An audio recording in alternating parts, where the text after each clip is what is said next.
Hello and welcome. Thank you for joining me. My name is Paula, also known as The Snail Garden on social media. I will put links in the description box below where you can find me. Happy New Year! I know it's the end of January, but this is my first vlog of 2021.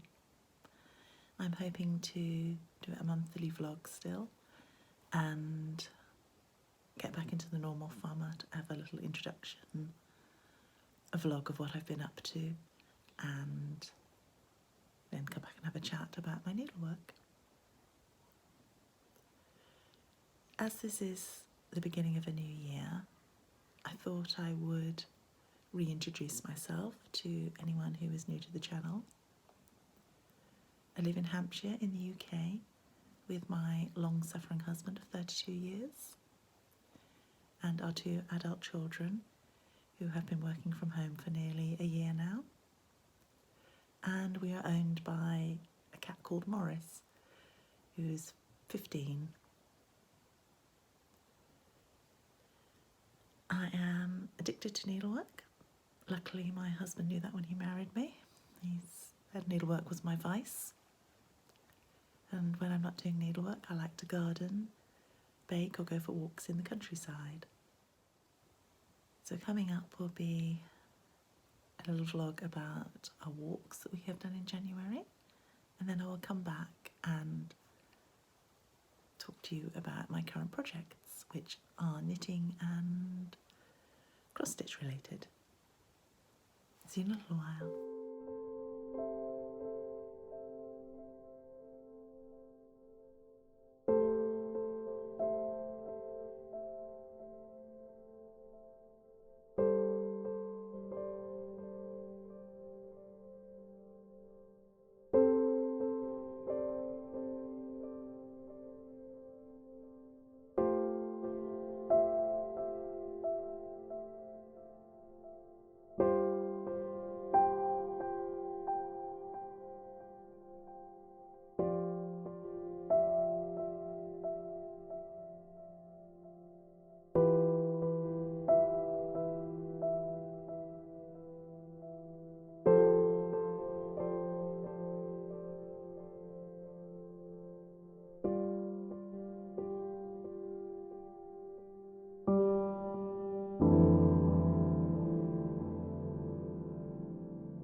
Welcome back.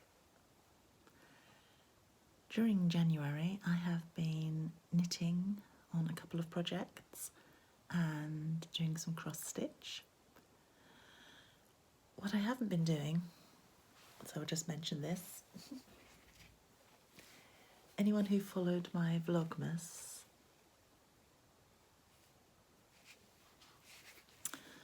will know that I was going to crochet an Advent wreath. Day one was the cover. Day two were these fronds of fir tree. Day three, I have almost done day three, and that was mistletoe, and day four was berries. But as you can see, that's as far as I've got. Hopefully it'll be ready for next Christmas. It's going to hang up here to remind me. See how much I've done next month. Onto some projects that I have actually been doing in my sparkly Christmas bag. This is the Stillness Shawl by Helen Stewart of Curious Handmade. I was going to have this finished by Christmas, but I forget how busy I can be during December. I have 2 sections left and then it's finished.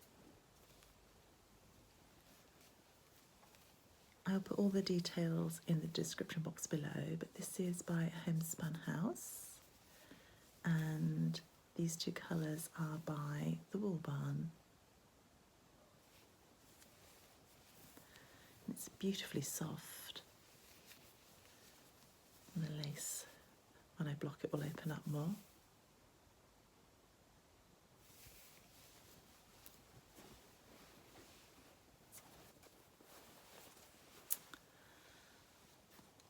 This project is in my pom-pom reindeer bag, and these are the iced sugar cookie socks by Danielle Danny of Little Bobbins. I was going to do a Christmas Eve cast on with Danny, but instead I did a Christmas Eve cast off of 1 sock, and I've started the 2nd sock, and I am almost past the heel. Those should be finished by the end of February. I didn't get to finish my knitting because I've been distracted by cross stitch. I made myself some floss minders, little floss rings, and some floss drops out of card, sparkly.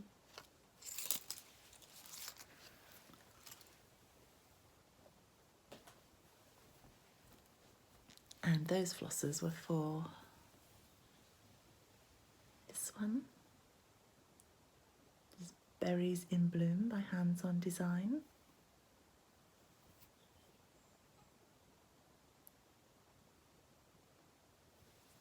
This is a free pattern that the designer has very kindly gifted to everybody. And you can find this, I believe this was on her newsletter, and probably maybe on her Facebook.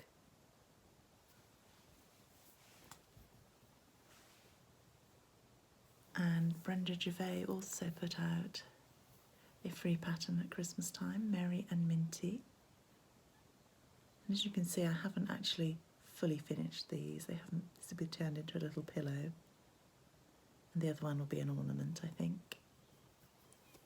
And this was my first time doing colonial knots. I'm not sure that that's going to show. I like the way they stand out more than a French knot.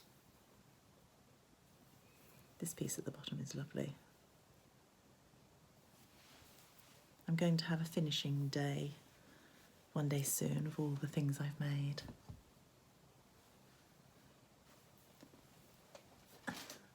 My children gifted some patterns to me, and Winter Rose Manor is from my son. Now I have this on a frame and it's quite big, so rather than try and balance it here, I will put a clip in of the progress that I've made so far. I have put in the skeleton of the border and the snow, and I've just started outlining the house. And this is also by Brenda Gervais of With Thy Needle and Thread.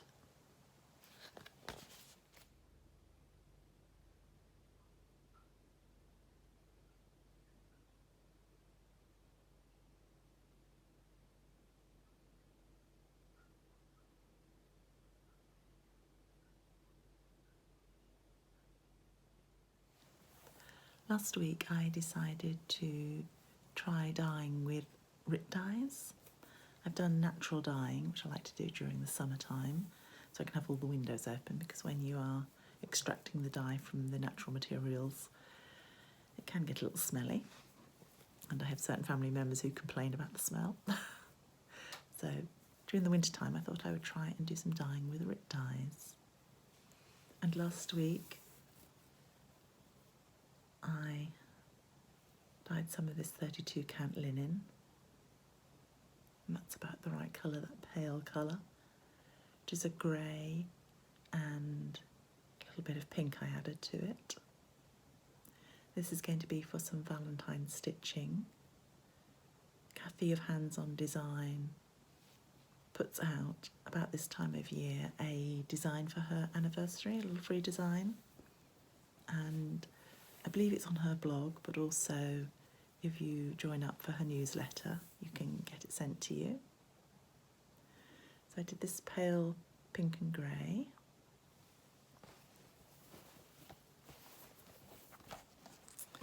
This much brighter two-tone. It's probably about the colour of it there. These lovely pinky reds.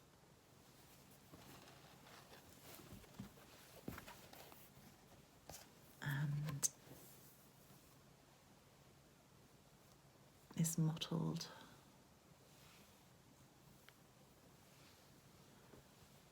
brown. And one more which I have started using is this. A little bit paler than it is showing there. This grey, which I really like, these blue markings I managed to make. I'm not sure I'll be able to repeat that, but I'm going to have another go at doing that. And I'm using that for, again, some of Kathy's designs, her anniversary ones. This is the first one. These are very quick to do. And I'm using a combination of Gentle Arts and Classic Colourworks, which I don't have on a floss ring. So I've used Cattail. Oh, sorry, not Gentle Arts, it's Weeks Dye Works. Weeks Dye Works Cattail and Sanguine, and these two were the called for colours, but I wanted old blue jeans because I felt that worked really well with my blue grey. And I'm planning to fill a bowl with lots of little Valentine smalls. This one is another one by Hands On Design. It will say Be Mine.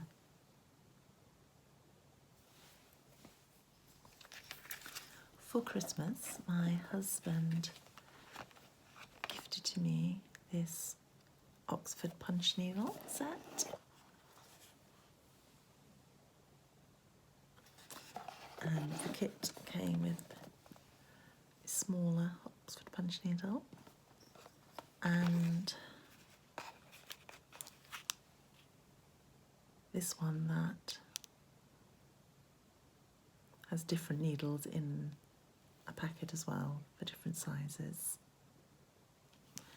because I'd like to try punch needling. Like I need a new craft, but I've been sucked in by all the beautiful designs I've seen on Instagram, and I've bought the Punch Needle and Primitive Stitching magazine recently. And to practice with, I bought these Anchor Perlé threads. Came in this lovely old box.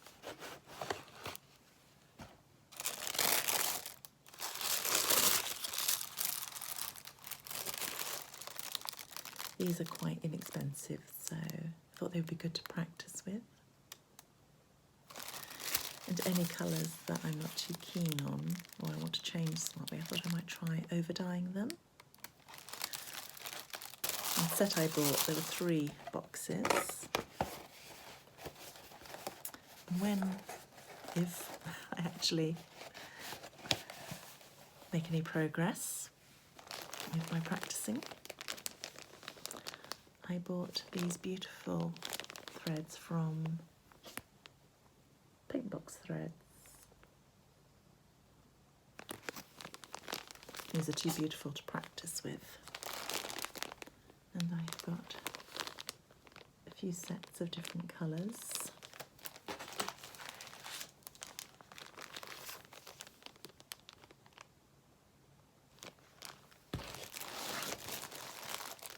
These, I believe, are the equivalent to size 12 thread for cotton pearly. And the Anchor is a size 8. Because I've seen some designs that use the 2 different ones together. And I've got these bright ones because I thought these looked quite autumnal, some nice pumpkin colours. So I have plenty there to keep me busy. I don't have any other projects on the go at the moment. I am trying to work on 2 knitting projects and 2 cross-stitch projects at a time to try and get my whips under control. I don't want my cross-stitch projects getting like my knitting projects that just explode. So I hope you've enjoyed having a little look at what I've been up to, and I hope to see you again at the end of February. Stay safe and well. Bye.